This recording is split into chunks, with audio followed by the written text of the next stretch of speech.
These are the medium questions for the test 3 review. So let's start off with question number 1. And so the mediums are typically a little bit lengthier than the easy ones and have a little more conceptual features, and so they take a little bit longer to learn. But some of them are still going to be easy for you. So let's just take a look. Question 1, they want to know if 9 is a solution here. So I'm going to replace all my y's with 9's. So 2 times 9 plus 7 times 9 minus 3. Does that equal 60? That's the question. 2 times 9 is 18. 9 minus 3 is 6. 7 times 6.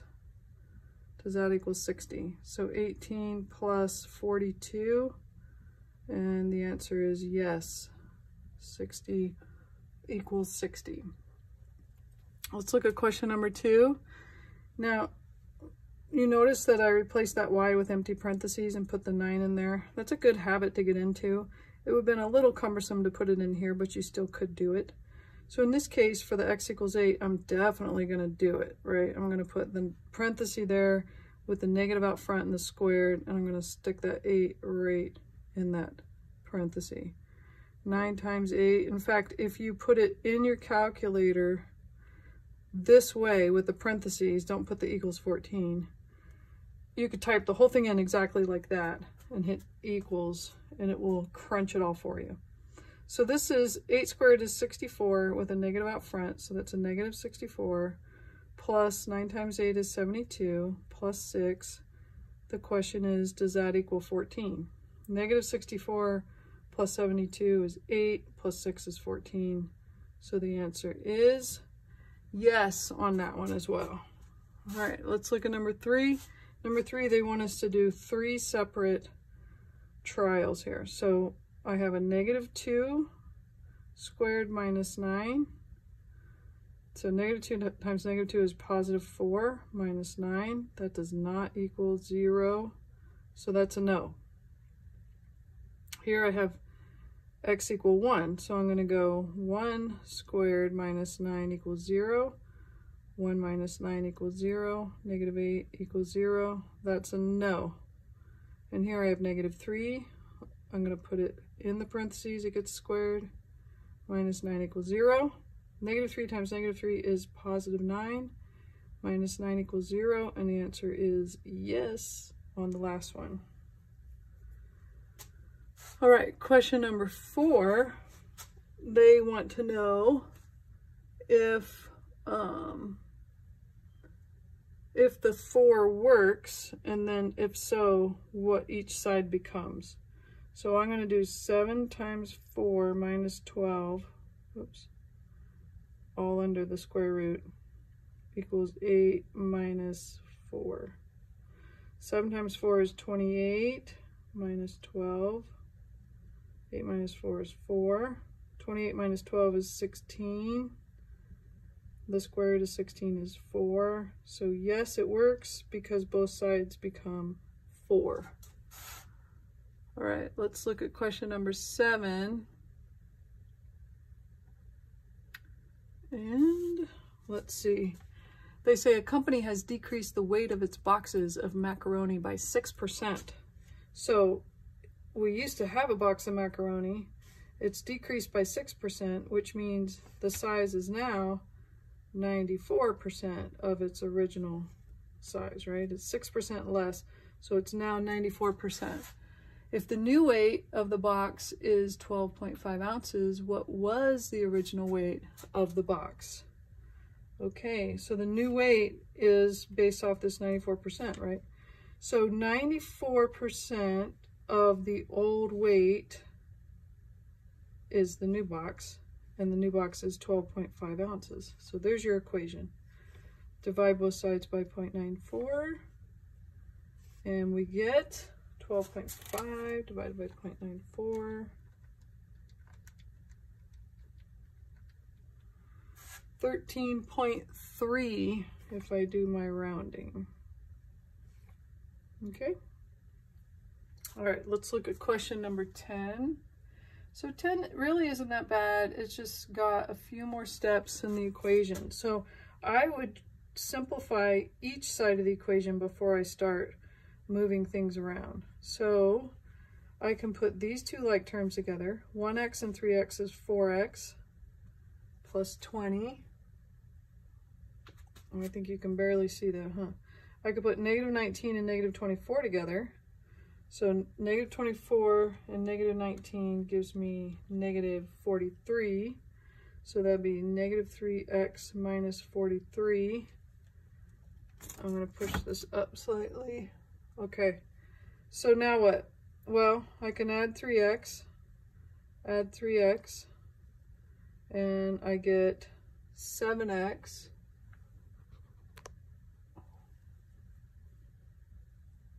7x plus 20 equals negative 43. Okay, I can subtract 20 and I get 7x equals negative 63. And then the last thing I can do is divide by 7 and I get x equals negative 9. And that's my answer. All right, let's go back up to the top. Okay, let's look at number 11. I can again combine these two like terms. 32 minus 12 is 20. And then I can distribute this guy. So I get 5x minus 15. I can add 15 to both sides. I get 35 equals 5x. Then I can divide by 5. So x would be 7. Let's look at number 12. Number 12 kind of has a lot of stuff to do to get this thing cleaned up. So if I distribute here, I get 8x plus 16. If I distribute here, I get 8x plus 8 plus 8. Okay, if I simplify that right side, I get 8x plus 16. Well, I have exactly the same thing on the left and right. When that happens, then the answer is all real numbers, because it doesn't matter what I make x. The left and the right side will be exactly the same because I'm doing the exact same things to whatever that number for x is. I'm timesing it by 8 and then adding 16. So the answer is all real numbers. If you had gotten something that made no sense, like 3 equals 5, makes no sense, that's when you would end up with no solution. All right, let's move on to question 13. So these are kind of weird, but there is sort of a pattern to them. Actually, I spoke too soon. So once I get to 14, I can say that. All right, this says Value Rent-A-Car rents a luxury car at a daily rate of $42.84. That's each day, plus 25 cents for every mile. So this is what's changing. So this is going to be the one that's multiplied by my x. A business person is allotted $90 for a car rental each day. How many miles can the business person travel on the $90? So his $90 has to equal the daily rate of $42.84 plus 25 cents for every mile. So we'll call the mile x. And then you would just solve this. So I'd subtract $42.84 from both sides. And 90 minus 42.84 is 47.16. So I get 47.16 equals 0.25x. My last move is to divide by 0.25. So divided by 0.25 and I get 188.64. And that's my answer, 188.64. Can you see that? There we go. Okay, let's look at number 14. Now these questions kind of have a pattern going along, which I think is helpful. So in this it says an online retailer is selling used books for $6.99 a book. And you have $40 to spend. How many books can you buy if you must pay 6.5% sales tax and an additional 10% of the total purchase price with tax for shipping?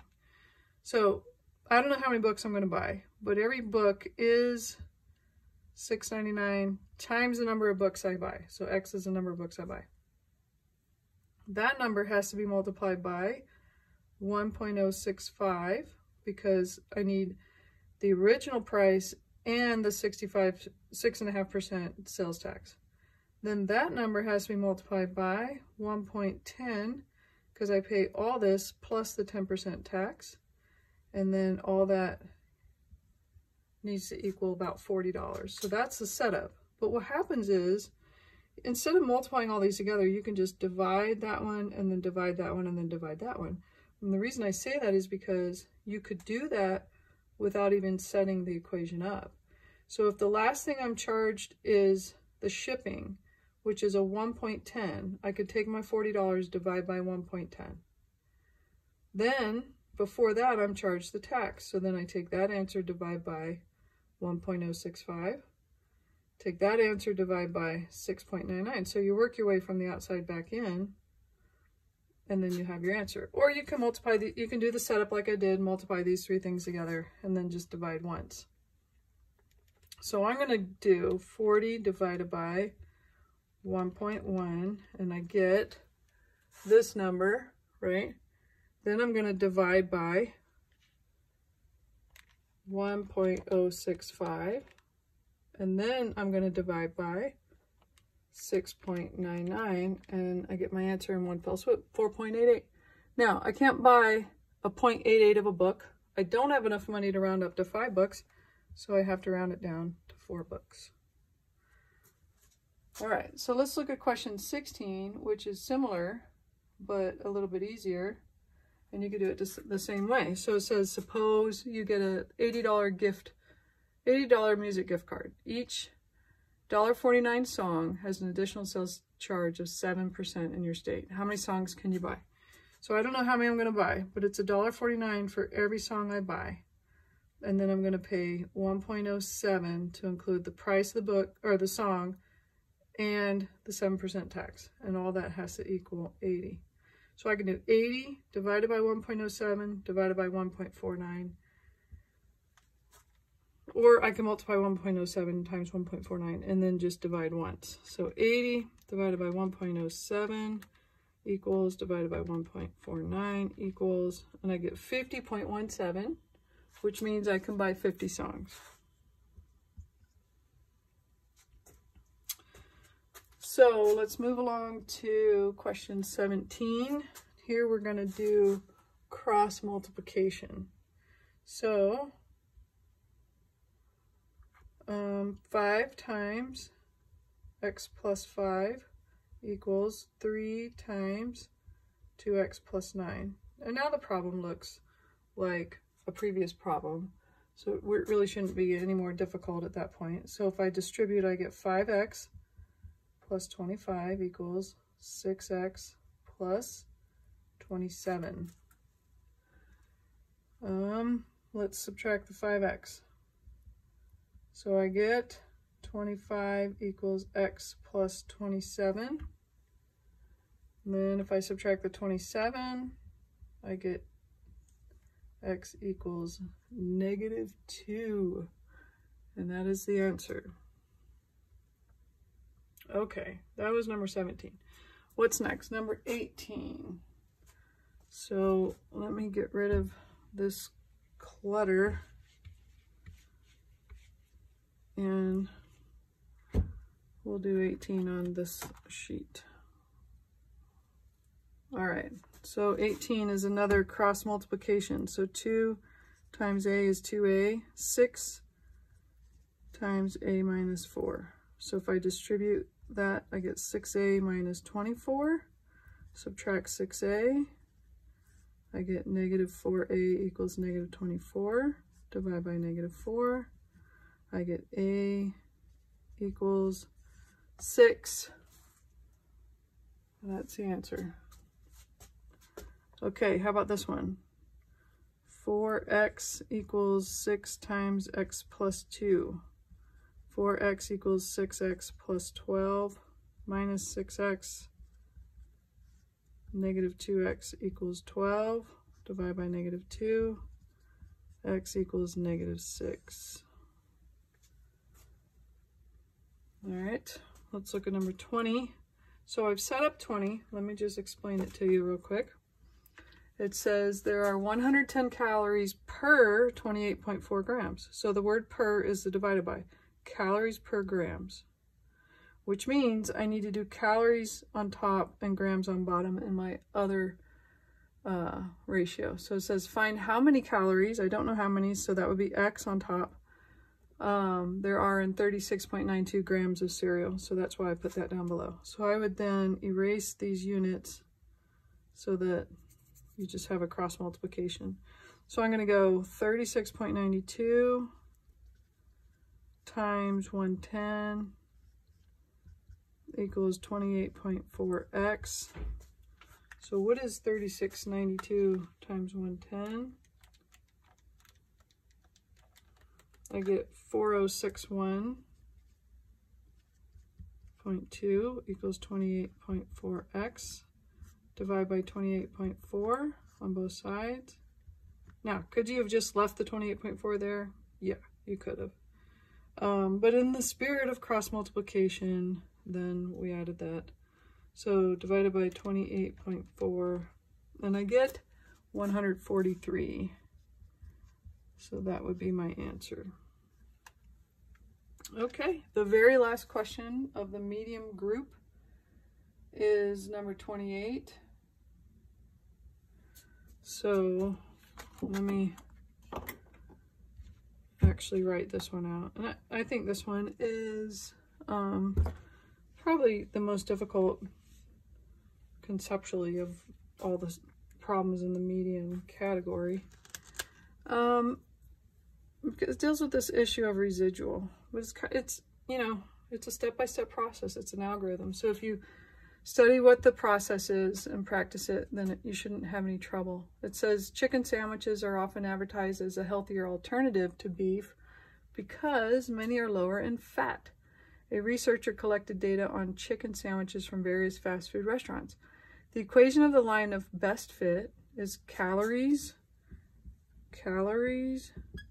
equals 185.1 plus 13.9 times the grams of fat.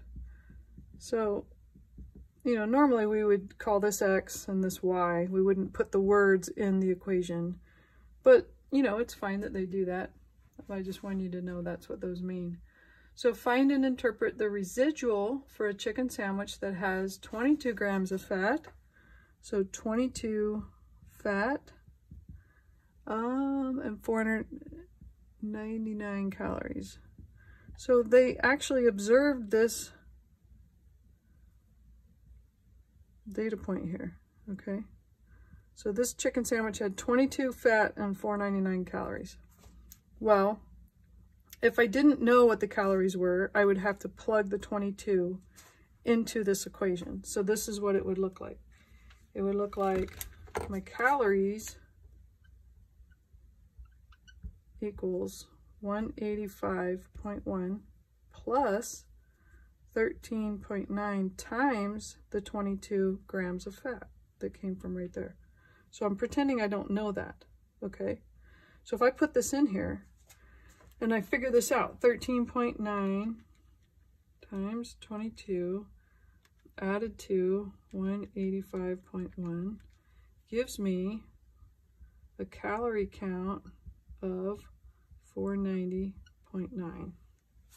Okay, so this is my actual observation. I literally went out, grabbed the chicken sandwich, and measured it, okay? This is my predicted. I predicted because I used the equation to tell me mathematically what I thought the calories would end up being had I had a fat count of 22. So the residual is the actual minus the predicted. So the actual was 499 calories minus the predicted is 490.9 calories. So I get an answer of 8.1. Now, as long as you do this in the correct order then it will have the correct sign. So the residual is 8.1, that's what I put in. And then it says the residual is what? Positive or negative? Well, it's positive, right? That's what I got. Had I gotten a negative, I would have said it's negative. Okay, which indicates that the equation, what? See, the equation is the predicted, right? So the 490 is an underestimate of the actual, right? So if it's positive, then that means the equation underestimated. And if you're not sure, just go back and look at your equation answer. It's an underestimation of the actual 499, right? Boom. That's it. All right. Talk to you guys later.